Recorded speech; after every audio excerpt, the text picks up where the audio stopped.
સાહેબ દુનિયામાં સુખ છે ને તો એમ દુઃખ પણ છે, પણ એ દુઃખમાંથી બહાર નીકળવું હોય ને તો મારી મેલડીના ચરણે જવું પડે ભાઈ, મેલડીના ચરણે જવું પડે.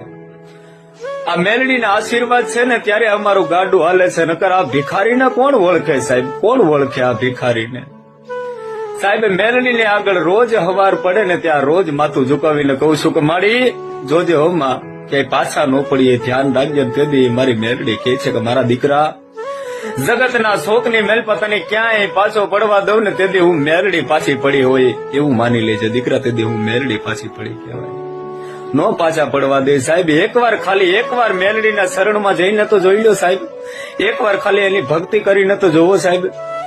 હું રંક છું સાહેબ, હું હાવ ભિખારી છું, પણ આ ભિખારીને ભલા માણસ અત્યારે રાણો બનાવીને ફેરવે ને તો મેલડી ફેરવે છે, બાકી કોઈ નો ફેરવી શકે સાહેબ. મેલડી તો મેલડી છે ભાઈ. જય મા મેલડી.